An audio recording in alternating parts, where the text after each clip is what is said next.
Kelly, my daughter, came home one weekend with a big announcement. She was engaged. My wife, Susan, and I were thrilled. Kelly had always been independent, but hearing about her engagement made me feel like she was still that little girl running around in the backyard. Her fiancé, Jason, seemed like a good guy. He had a decent job, treated her well, and they had been together for a couple of years. As Kelly's only parent, Susan's her stepmom, I felt like I owed her the wedding she always dreamed of. I told her up front, "Kelly, I want to help make your day special. We've saved up for your wedding, and I'm willing to contribute $30,000. She was ecstatic. The next few weeks were filled with excited calls and Pinterest boards for dresses, decorations, and venues. Kelly loved the idea of a huge event, something that would impress Jason's family, who were a bit wealthier than us. I figured $30,000 was enough to pull off a great day. Then came the first meeting with Kelly and Jason. They showed up at our house with wedding binders, mood boards, and a very detailed budget, one that totaled around $60,000. The venues, flowers, and guest list had ballooned beyond anything I imagined. They had plans for a live band, an open bar, and a venue that looked straight out of a movie. I took a deep breath and said, "Kelly, I can't swing $60,000. You've got $30,000 from me, and I'm happy to help where I can. But this budget is double what we can afford." Kelly went quiet. Jason just sat there, nodding politely. Then she said something I didn't expect. "Dad, if you really loved me, you'd make this work. This is my one big day." The tone in the room shifted. It wasn't a request anymore, it felt like a demand. I was taken aback but tried to stay calm. I reminded her that I was still willing to pay, just not double what we had saved. She left that night in a huff, and I had no idea that this argument would lead to something much bigger, and far worse. After that tense conversation, Kelly stopped calling as much. It wasn't like her. Usually she'd check in regularly, but now it was mostly radio silence. When she did call, it was short, to the point, and always about the wedding. It felt like the only thing that mattered to her was the money. Susan tried to talk me into reconsidering. "Maybe we can take out a loan," she said. "It's her wedding. You don't want to start things off on the wrong foot with her marriage." But something in me didn't sit right with that idea. Taking on debt for a party just didn't make sense, and the fact that Kelly was acting like this over money hurt more than anything. I figured maybe she'd cool down once the planning was further along. A few weeks later, Kelly invited us to a wedding update dinner. I was relieved, thinking we were finally going to sort things out. We sat down, and Jason and his parents were there too. They seemed overly friendly, and I couldn't shake the feeling something was off. We got through dinner, and then Kelly dropped a bombshell. "So, Jason's parents have graciously agreed to contribute $20,000 to the wedding," she announced with a smile. "And that leaves us with just $10,000 left to cover." She looked at me expectantly, waiting for me to fill in the gap. I was stunned. It was like we'd never had the conversation about my limits. I felt ambushed, sitting there in front of Jason's parents, like I was supposed to just cave under the pressure. "Kelly, I told you before," I said firmly. "I can give you $30,000, and that's it. I'm not going into debt." Jason's mom, who had been quietly sipping her wine, piped up, "Oh, come on. It's just one day. You wouldn't want to spoil her dream wedding, would you?" That's when I realized they all expected me to give in. I stood my ground, repeating that $30,000 was the final offer. The room went cold. Kelly glared at me like I was the villain. We left the dinner that night, and I could feel things were about to take a darker turn after that disastrous dinner. Kelly didn't speak to me for a week. I figured she just needed time to cool off, but I was wrong. Susan tried to mediate, but Kelly wasn't having it. I wasn't going to budge on my offer, and Kelly wasn't going to stop pushing. One Saturday morning, Susan walked into the living room with a strange look on her face. "Kelly just called," she said quietly. She's given us an ultimatum." I raised an eyebrow, half expecting Susan to be exaggerating. "An ultimatum?" Susan nodded and handed me her phone. "Read the text." I scrolled through the messages and felt my stomach drop. "Kelly, if Dad doesn't pay the remaining $10,000, then I don't want him at the wedding. I can't have someone at my wedding who doesn't support me. Let me know his decision. I stared at the screen, dumbfounded. My own daughter was giving me a pay up or stay out ultimatum. My heart sank, and anger boiled up inside me. It wasn't about the money anymore, it was about the principle. This was manipulation, plain and simple. Susan could see the storm brewing in me. Maybe she doesn't mean it, Steve. You know how she can get when she's stressed. Maybe if you talk to her. But I wasn't in the mood to play nice anymore. I picked up the phone and called Kelly. No answer. Straight to voicemail. I left a message, trying to stay calm. Kelly, I got your message. We need to talk. Call me back when you're ready. But something told me she wasn't going to call. Later that night, Susan tried calling too. Same result, voicemail. The days passed with no response from Kelly. I was furious. My own daughter was threatening to exclude me from her wedding over money. I knew she wanted her dream wedding. But at what cost? The thought of missing her big day broke my heart.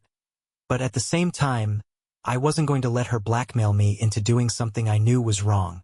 That's when I started wondering, was this all about the wedding? Or was there something else going on that I didn't know about? After a few days of silence, Kelly finally called back. But when I answered, it wasn't the calm, collected conversation I had hoped for. She was furious. Dad, why are you making this so hard? She snapped before I could even say hello. I just want one day to be perfect. Why can't you just help me out? This is my wedding. I took a deep breath, trying to stay calm. Kelly, I've already helped out a lot. I want you to have a beautiful wedding, but giving you another $10,000 isn't reasonable. You're asking too much. She scoffed. You don't get it. This isn't just about the money, Dad. It's about you not supporting me. You're always trying to control everything. Control? Kelly, I've supported you your whole life. I've never told you how to live your life. But now you're giving me an ultimatum over this? It's not fair. She went quiet on the other end. For a moment, I thought she was reconsidering. But then she said something that hit me like a ton of bricks. It's not just about the wedding, she said softly. There's something else I haven't told you. My heart sank. What do you mean, Kelly? There was a long pause before she finally admitted. Jason and I are in some financial trouble. The wedding is just the tip of the iceberg. I was stunned. Jason, her fiancé, had always seemed like he had things together. He had a good job and they lived in a nice apartment. How could they be in financial trouble? What kind of trouble? I asked cautiously. We're in debt, Dad. A lot of debt, she confessed. Credit cards, loans, it's bad. Jason's been trying to fix it, but we're drowning. The wedding is supposed to be our fresh start. That's why I need the money so badly. Suddenly, it all made sense. The pressure for the perfect wedding, the push for more money. It wasn't just about having a lavish day. Kelly and Jason were trying to use the wedding to mask their financial mess. I was angry and heartbroken all over again. Kelly, why didn't you come to me sooner? I could have helped you with the debt. Not this wedding nonsense. But she was too deep in the mess to see straight. I thought we could handle it, Dad. I didn't want you to be disappointed in me. Disappointed? I was far beyond that. This wasn't about pride anymore. It was about saving my daughter from a bad situation. But first, we had to deal with the wedding mess she'd already created. I couldn't believe what I was hearing. My own daughter, in serious debt, and she thought a fancy wedding was the answer? It was hard to wrap my head around it. But one thing was clear. This wedding wasn't about celebrating love anymore. It was about putting on a show to distract from their financial mess. Kelly, you're asking for more money for the wedding when you and Jason are already drowning in debt? I said, struggling to stay calm. How do you think spending even more is going to help anything? She was silent for a moment, and then, in a quieter voice, she replied, I thought it would make things better.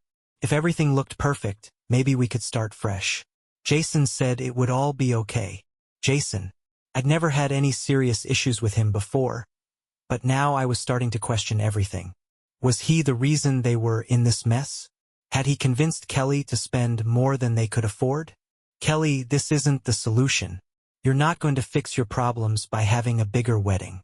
You need to focus on getting your finances in order, I said firmly. I'm not giving you any more money for this wedding, but I'll help you figure out a plan to deal with the debt. Her response wasn't what I expected. You don't understand, Dad. Jason doesn't want to talk about the debt. He says it'll make everything worse if we focus on it. That's a red flag, Kelly, I said, my voice rising. You can't just ignore the problem and hope it goes away. If Jason's not willing to face reality, then this is a much bigger issue than just the wedding. She sighed deeply. I know you're right, but Jason's been under so much pressure. He feels like a failure, and I didn't want to push him over the edge. This was getting worse by the second. I could tell Kelly was torn between supporting Jason and facing the harsh truth of their situation. Kelly, if Jason's not willing to deal with the problem, then I need to have a talk with him, I said, my mind racing. You can't keep hiding this from me, and you definitely can't keep throwing money at a wedding that's only going to make things worse. Kelly hesitated. I don't know if he'll listen to you, Dad. Well, he's going to have to. This isn't just your problem anymore. It's time for some real talk, I said, making the decision in that moment. I hung up the phone and braced myself. If Jason thought he could sweep this under the rug, he was in for a rude awakening. I wasn't going to let my daughter ruin her future because her fiancé couldn't handle the truth. The next day, I called Jason and told him we needed to talk, man to man. I didn't give him much choice, just told him to meet me at a nearby cafe. I wasn't going to dance around the issue any longer.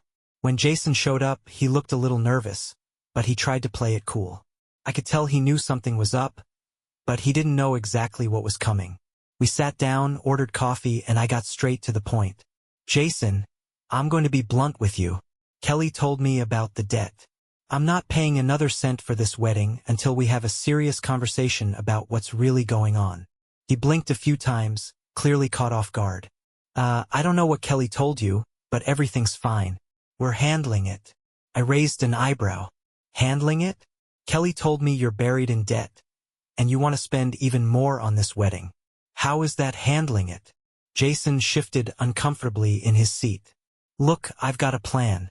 We're going to make some money back from the wedding gifts, and my cousin is investing in a business I'm starting, so it's not as bad as it seems.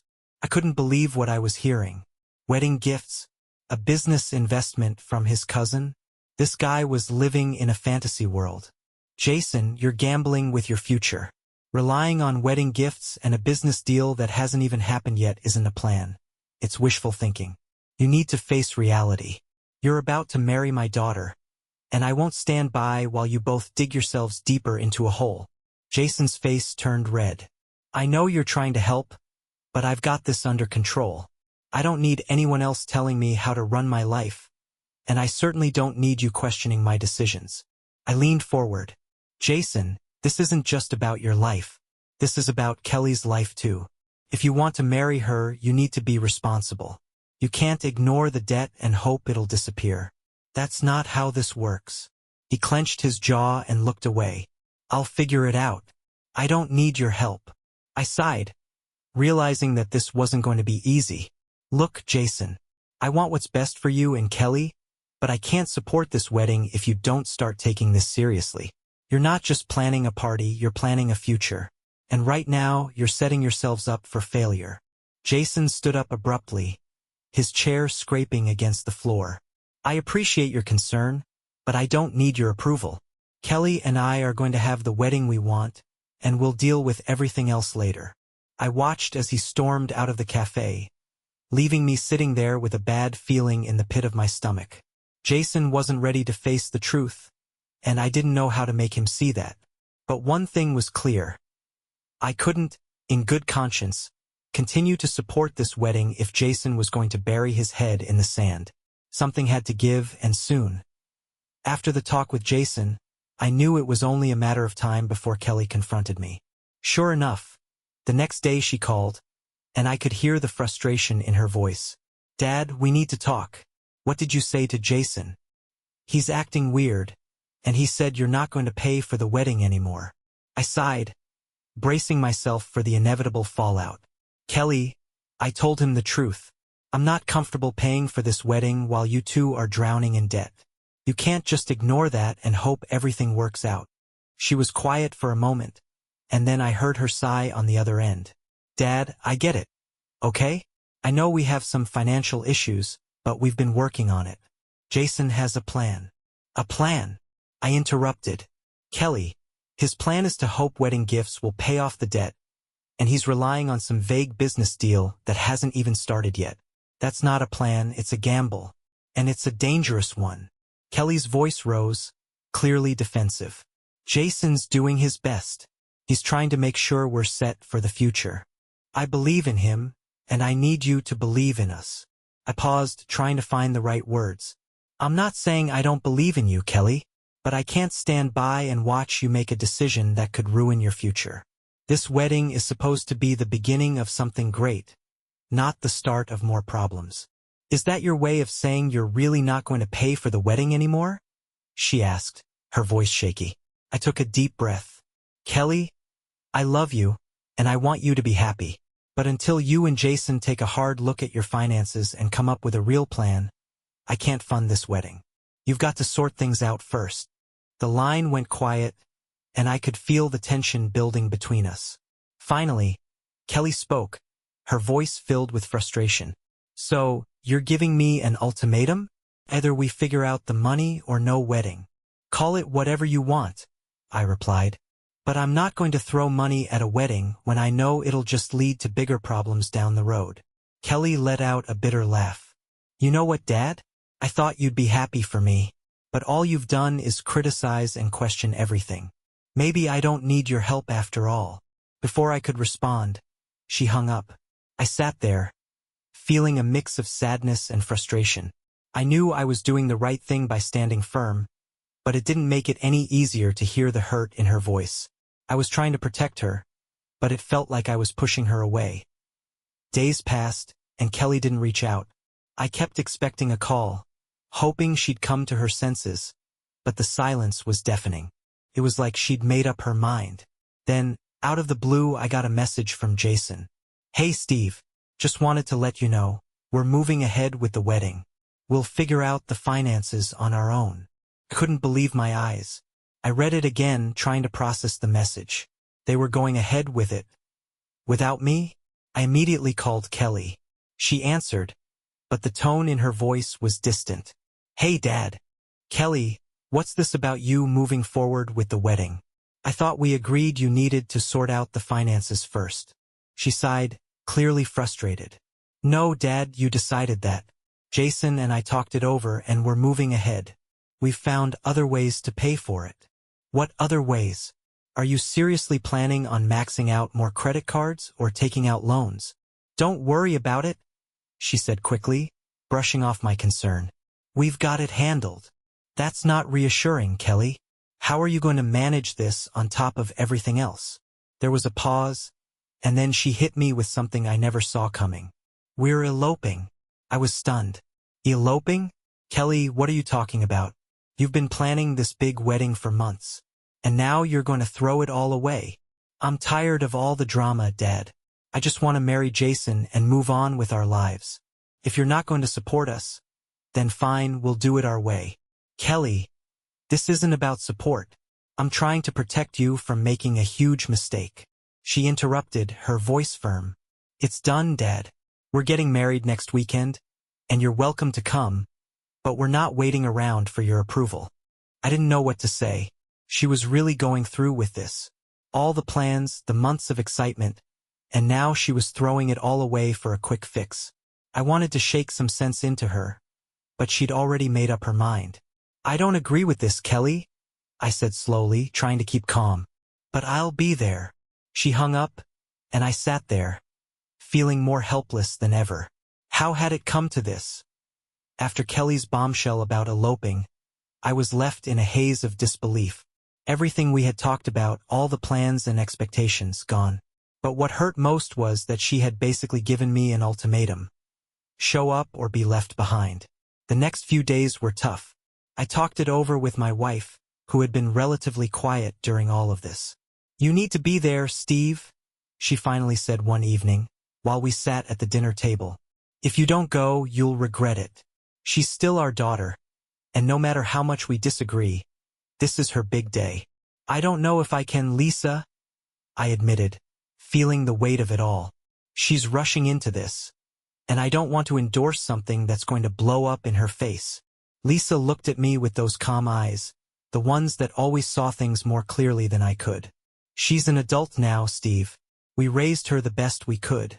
But this is her choice. You have to be there for her, even if you don't agree. The next day, I received another surprise. A package was delivered to the house, an invitation. I opened it up, and there it was. An official invitation to Kelly and Jason's elopement, followed by a small reception with just immediate family and a few close friends. Felt surreal. This wasn't how weddings were supposed to be. This wasn't how our daughter's wedding was supposed to go. But it was happening whether I liked it or not. I thought long and hard about what Lisa had said. She was right, as much as it pained me to admit it. If I skipped this wedding, if I refused to show up, I could lose Kelly forever. And that was something I wasn't willing to risk. But I wasn't going down without at least trying one more time to talk some sense into her. The day before the wedding, I called Kelly and asked to meet her in person. She reluctantly agreed, and we met at a small coffee shop near her apartment. As soon as we sat down, I laid it out for her. Kelly, I love you, and I want to be there for you. But I have to ask you one more time. Are you sure this is what you want? Eloping, rushing into this. It feels like you're doing this to avoid the problems, not fix them. She stared at her coffee for a long moment before looking up at me. Dad, I've thought about this a lot. And yes, I know this isn't what you or Mom wanted. But Jason and I love each other, and we just want to start our lives together. I'm tired of all the drama, all the arguments. This feels right for us. I sighed. I could see she had made up her mind. If that's what you really want, then I'll be there. But just know I'm still worried. I'm always going to worry about you, Kelly. She smiled softly. I know, Dad, but I'm going to be okay. Trust me. As I walked out of that coffee shop, I knew I had done all I could. It was out of my hands now. The day of Kelly's elopement arrived, and as much as I had tried to prepare myself mentally, nothing could have fully readied me for the chaos that would unfold. I dressed in my best suit, trying to shake off the feeling that I was attending a wedding that didn't feel like one at all. Lisa and I drove to the venue, a small, rustic chapel in the middle of nowhere, surrounded by nothing but fields. It felt so far removed from the grand celebrations we'd envisioned for our daughter. When we arrived, I could tell Kelly was anxious. She was standing outside with Jason, looking out of place in her simple white dress. It wasn't what I had pictured for her wedding day, and I could tell she knew that. But before I could even get a word in, the most unexpected thing happened. Kelly turned to me, her eyes wide, and said, Dad, there's something I need to tell you. I braced myself. My heart sank, preparing for another bombshell. What is it, Kelly? She hesitated before continuing. I didn't want to go through with the big wedding because I knew you and Mom would try to take over everything. I felt like I was losing control of my own life. But Jason and I are both really sorry. We didn't mean to hurt you guys, and we want you to be proud of us. I blinked in surprise. Wait, so you were keeping us in the dark because you were afraid of us? Not because of you and Jason. She nodded. Yes, I felt like if I told you what was really going on, you would disapprove. But I see now that we've hurt you both by not being upfront. I stood there, dumbfounded. In that moment, I realized how much of the tension had been built on assumptions and fear, not on facts. Kelly had been trying to avoid conflict, and in doing so had created a bigger rift between us. Jason, who had been quietly standing beside her, spoke up. Mr. Harris, I want to apologize too. I never meant for things to get this complicated. We love each other, and I want to build a life with Kelly, but I want your blessing too. I looked at the young couple standing in front of me, my daughter's eyes filled with sincerity and Jason's full of genuine remorse. I could see they were both overwhelmed by the enormity of their decision. I understand now, I said quietly. But listen, I still have reservations. This isn't the way I imagined you getting married, Kelly.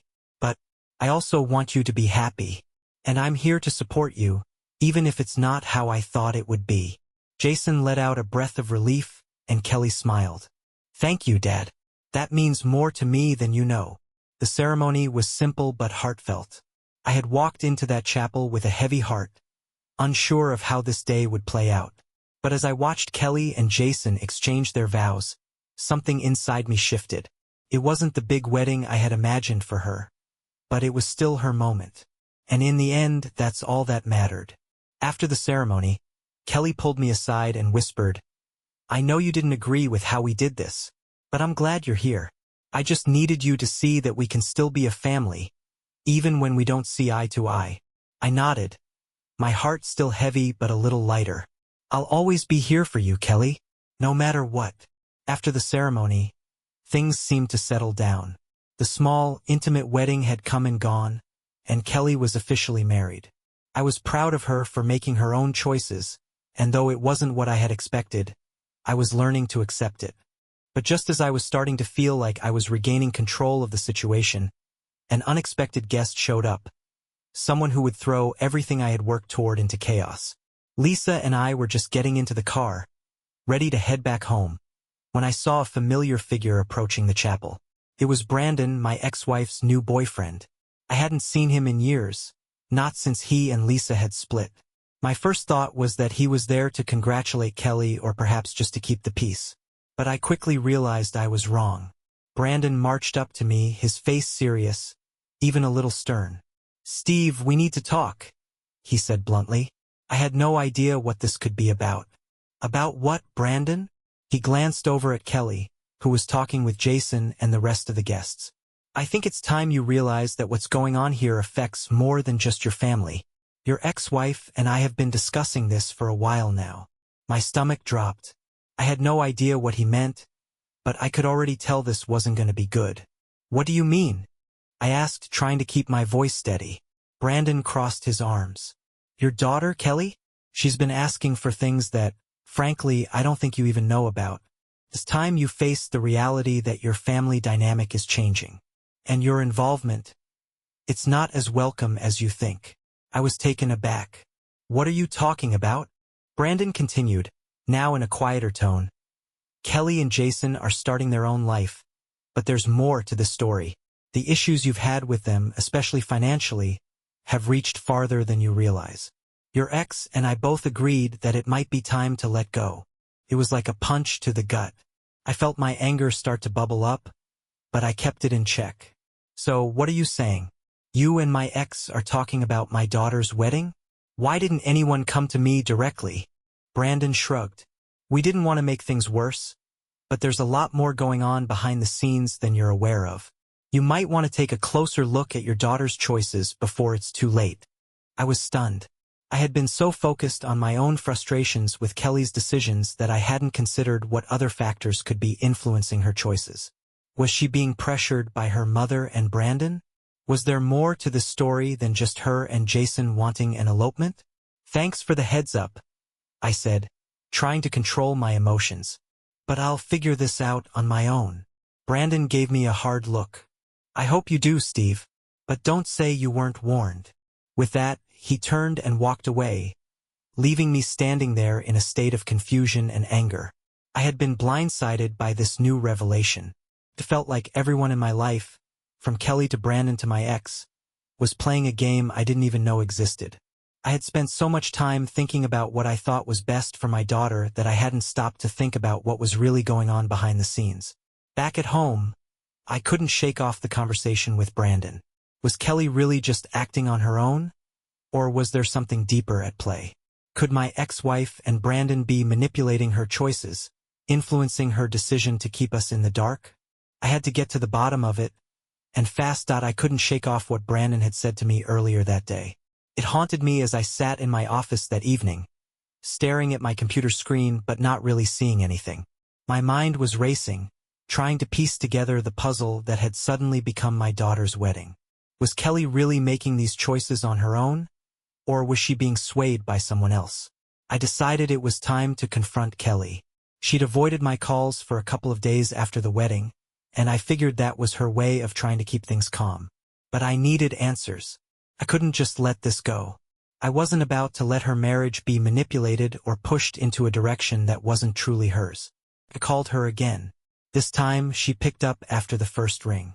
"Hey, Dad," she said, her voice sounding a little too cheery for my liking. "Kelly, we need to talk," I said, trying to keep my tone even. "About the wedding." There was a brief pause on the other end of the line. I could practically hear her trying to figure out how to handle this. "Dad, I don't know what you want from me. I've told you everything I could. I don't want to keep going over it." "Kelly, this is important," I said. "It's not just about the wedding anymore. It's about everything that's been going on. About you and Jason and what I heard from Brandon." There was another silence, but this one was different. It felt thick, like she was trying to decide how much of the truth to let me in on. Finally, she sighed. "Dad, there's something I need to tell you." I sat up straight in my chair, my pulse quickening. "What is it?" "Mom and I have been talking for months," she started, her voice quieter now. "About everything. About how you've been acting, about how we felt about the way you handled things with the wedding. And honestly, Dad, we just couldn't see eye to eye. I didn't know how to talk to you about it." I felt a wave of disbelief wash over me. "You and your mom have been planning this behind my back?" I almost couldn't believe it. The two people I trusted most were working together to keep me in the dark about my own daughter's decisions. Felt like a betrayal. Not planning exactly, but yes, we've been talking, Kelly admitted. And the truth is, Jason and I both felt like your involvement was too much. You couldn't see how controlling you were being. I don't want to make it sound like you were the villain, but Dad, you kept telling us what to do, how to do it, and when to do it. I was stunned. I had no idea that my concern for her was being viewed as control. I thought I was just being a protective father trying to help. But I just wanted to make sure you were making the right choices. "I know you did," she said, her voice soft. "But it was suffocating. We had to take matters into our own hands. And when we saw how much you were pushing for a big wedding, we decided to elope. It wasn't about rejecting you. It was about taking control of our own lives." The air in the room felt thick, and I could feel the weight of her words pressing down on me. It hit me hard. All this time, I had been thinking I was protecting her, guiding her, but in reality, I had been pushing her away. I had been so focused on my own ideas of what was best that I had completely disregarded her needs, her wants, her autonomy. I didn't know you felt that way," I muttered, my voice trailing off. "I know, Dad," Kelly replied. "And I didn't know how to tell you. I'm sorry, but I think this is the way it had to be. It was our choice." I sat there in silence for a long moment, trying to absorb everything she had said. Part of me wanted to be angry, but another part of me knew that I had failed as a father in a way that I never expected. I was so caught up in my own feelings that I hadn't listened to her. I hadn't really heard her. "Kelly, I'm sorry," I said, finally, my voice thick with emotion. "I had no idea I was pushing you like that. I should have seen it." She was quiet for a moment, then replied softly, "It's okay, Dad. We'll figure it out." As we ended the call, I felt a mix of regret, disappointment, and a strange sense of relief. The truth had come out, but it was hard to swallow. There was so much I still didn't know about my daughter's life, and in my attempts to protect her, I had only hurt her more. In part 13, Steve takes a hard look at his role in Kelly's decision-making, realizing he may have lost more than just a wedding. He might have lost the trust of his daughter. The days after my conversation with Kelly were tough. I couldn't stop replaying the call in my mind, wondering where things had gone wrong. I had always thought of myself as a protective father, someone who had his daughter's best interests at heart.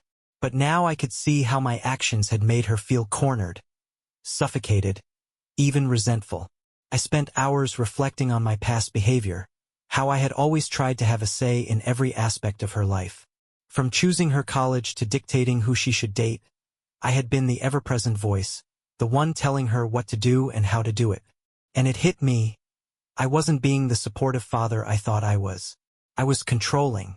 I didn't just want to protect her. I wanted to control every decision she made, even the ones that should have been hers alone. It wasn't just Kelly either. The more I thought about it, the more I realized I had done the same with my wife. I had always made decisions for the family, convinced that I knew what was best for everyone. But the truth was, I hadn't listened to anyone. I hadn't given them space to make their own choices. I was a man who had always prided himself on being in control, but now I was starting to see that control was exactly what had pushed Kelly away. I decided that I needed to apologize, not just to Kelly, but to everyone I had been overbearing with. I had to let go of this need for dominance and start being the father and husband I was supposed to be. The only way I could begin to rebuild the relationship with my daughter was to show her I trusted her, that I respected her choices, even if they weren't what I had envisioned. But before I could do that, there was one more thing I had to confront. Brandon. I had been ignoring his calls for the past few days, but I knew now I couldn't keep avoiding him. He had been caught in the middle of everything, and I needed to make sure he knew the truth. I called him up, and after a few rings, he answered. "Hey, Dad," he said, his voice sounding somewhat hesitant. "Brandon." I started trying to sound calm. "We need to talk. About Kelly and the wedding." "I figured," he replied, sounding tired. "Look, I didn't want to get involved in all this drama, but it's clear you're really hurt by what's going on." "Yeah," I said, nodding even though he couldn't see me. "I guess I messed up. I didn't realize how controlling I was being." There was a long pause on the other end of the line, and when he spoke again, his voice was softer. "I think you were just trying to help, but you need to let her live her life. She's an adult now. She doesn't need to ask for permission every time she makes a decision." "I know," I replied. "I see that now. But I need to fix this. I need to make it right." Brandon didn't respond immediately. Instead, he let out a slow breath, as if thinking about what to say. "Dad, I think Kelly just wants to know that you see her as an adult. She doesn't need your approval for everything. She just needs you to be there when she asks for help, not to tell her what to do." "I get it now," I said, my voice filled with regret. "I really do. I'm sorry, son." The conversation ended shortly after that, and I felt both lighter and heavier at the same time. I had a long road ahead of me, but I knew what I needed to do now. The next day I called Kelly again. This time I was ready to listen. "Hey, Kelly," I said, my voice steadier than before. "I've been doing a lot of thinking, and I want to apologize. I've been a terrible father, trying to control everything in your life instead of supporting you. I see now that I've pushed you away, and I'm really sorry for that." There was a moment of silence before Kelly spoke. "Dad, I didn't know if you were ever going to get it. I didn't know how to make you understand. I should have listened," I said. "I should have trusted you to make your own decisions. I'm not going to make that mistake again."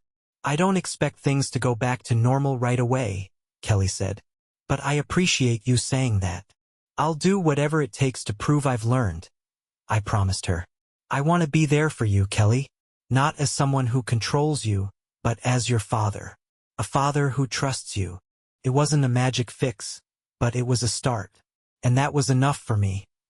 After my heartfelt conversation with Kelly, I felt hopeful. For the first time in months, I thought maybe, just maybe, things could go back to how they used to be. I had apologized, I had listened, and I was committed to being a better father. But life doesn't always follow the script we hope for, and I was about to learn that the road to reconciliation wasn't going to be as smooth as I thought. A week passed, and Kelly seemed to be taking her time. I gave her the space she needed, hoping that with time, she would see that I meant what I said. But then, out of nowhere, I got a message from her that hit me like a ton of bricks. "Dad, I need to talk to you," she wrote. "Can you meet me at the house?" I didn't know what to expect, but I immediately agreed. I knew this was the moment where either I'd see some progress or things would fall apart for good. When I arrived at Kelly's house, she was sitting at the kitchen table, her hands folded in front of her. She looked serious, but there was something different about her demeanor. It wasn't the angry, distant Kelly I'd known for the past few months. This was someone who seemed calm, composed, and ready to talk. "Sit down, Dad," she said, gesturing to the chair across from her. "We need to discuss something." I sat down, nervous but determined to remain calm. "What's going on, Kelly?" She took a deep breath. "I've been thinking a lot about everything that's happened. And while I appreciate you saying you'll change, I'm still not sure if I can trust you again. You've done a lot of damage, Dad. I nodded. I knew this wasn't going to be easy. I understand. I've messed up. But I'm willing to do whatever it takes to earn back your trust. She looked at me for a long moment, almost as if she was weighing her options. The truth is, Dad, I've been talking to Brandon about this, and we both agreed that maybe the problem isn't just that you've been controlling. It's that you've never really respected me as an adult. And that's why I'm having a hard time forgiving you. I froze. I hadn't expected that. The words cut deeper than I anticipated. Kelly wasn't just hurt by my controlling behavior. She felt disrespected. She felt like I never truly saw her as an adult capable of making her own decisions. I'm sorry, Kelly, I said, my voice shaky. I never meant to make you feel like that. I've always wanted the best for you. But I can see now how I've treated you like a child. And that was wrong. Kelly's expression softened, but she wasn't ready to fully forgive me just yet. I'm not asking for an apology, Dad. I'm asking for you to show me you can change. And that's going to take time. I'll be patient, I said, my voice firm. I'll do whatever it takes. There was a long silence between us before Kelly spoke again. I've decided that I don't want you to pay for the wedding. I know you want to help, but I think it's time I take responsibility for my own decisions. If you really want to show me you trust me, let me do this on my own. I'll plan it the way I want, without anyone looking over my shoulder. I couldn't believe what I was hearing. After everything, she was still refusing my help, but in a way it made sense. She didn't want me to control every aspect of her life, even when it came to something as significant as her wedding. I took a deep breath. If that's what you want, Kelly, I'll respect that. I'll support you in whatever way I can, but I won't try to control anything. It's your wedding, and you have the right to do it the way you see fit. She nodded, her face softening. Thanks, Dad. I know this isn't easy for you, but it's what I need right now. I understand, I said, and for the first time in a long time I really did. The conversation ended on a hopeful note, but it wasn't a clean slate yet. Kelly was still hurt, and I had a lot of work to do. I had to show her that I could be the father she needed, one who respected her choices, no matter how difficult that might be. The days following my conversation with Kelly were quiet. She had set her boundaries, and I had agreed to respect them. I kept my distance, only offering my help when she asked for it. I thought we were making progress, but I couldn't shake the feeling that there was something more to this situation that I hadn't fully grasped. Then, a few weeks later, something happened that completely turned everything I thought I knew on its head. It was the night before Kelly's wedding, and she called me out of the blue. I wasn't expecting to hear from her, especially not so late. My heart raced a little as I answered. Dad. Kelly's voice was shaky. Can you come over? I need to talk to you. I could hear the urgency in her voice, and without thinking, I rushed over to her house. My mind was running wild, thinking about what could have gone wrong. Did she have second thoughts about the wedding? Was she upset with me again? I just didn't know. When I arrived, Kelly was sitting on the couch, her hands trembling. She looked nervous, like she wasn't sure how to start the conversation. I sat down beside her and waited for her to speak. Dad, I need to tell you something. Something I've been hiding for a while now, she said, her voice low. I never wanted to hurt you, but I need to be honest. My heart sank. What was she about to say? Before I go any further, you need to understand that I love you, she continued. But the truth is, I've been feeling trapped in this wedding. Not just because of everything that's happened with you, but because of something else I've been hiding. I stared at her, trying to make sense of her words. What do you mean, Kelly? She took a deep breath. I'm not sure I'm ready for this wedding. I love Brandon, but I've been doubting if I'm truly ready for marriage. And I didn't want to admit it because I didn't want to disappoint you or anyone else. But now, I need to be honest with myself and with you. I felt like I had been hit with a ton of bricks. Kelly wasn't just telling me she had doubts about the wedding. She was telling me she wasn't sure about her entire life path. All this time, I had been focusing on my mistakes as a father, but I hadn't realized that Kelly was struggling with her own doubts and fears about the future. Kelly, Why didn't you say something earlier? I asked, my voice gentle but filled with concern. I didn't know how to, she said, looking down at her hands. I didn't want to let anyone down, especially you. You've always had such high expectations for me. I thought I had to live up to them, even if I wasn't sure about the choices I was making. I sat there for a moment, processing everything she had just said. Kelly had been holding all of this inside, trying to meet my expectations while suppressing her own feelings. And in the process, she had alienated herself from me, just like I had done to her. It was a bitter realization, but it also gave me clarity. Kelly, I said softly, I don't want you to ever feel like you have to live up to my expectations. I just want you to be happy, even if that means you have to make difficult decisions. You don't have to get married tomorrow if you're not ready. I'll support you no matter what. She looked at me with tears in her eyes, and for the first time in a long time, I could see the daughter I used to know, the one who trusted me, the one who turned to me for guidance. I don't know what I'm going to do, Dad, she admitted, her voice breaking, but I need to figure it out on my own. I understand, I said, my heart heavy but proud that Kelly was finally being honest with herself and with me. Whatever you decide, I'll be here for you. That night we talked for hours. Kelly poured her heart out, and I listened. We both had a lot of work to do. She had to figure out what she truly wanted for her future, and I had to prove that I could respect her choices no matter how difficult they might be. The next day, Kelly made the hardest decision of her life. She called off the wedding. It was a huge shock to everyone, especially Brandon, but in the end, it was the right decision for her. It wasn't about me or my mistakes anymore. It was about Kelly learning to take control of her own life, without the weight of expectations, whether they were mine or anyone else's.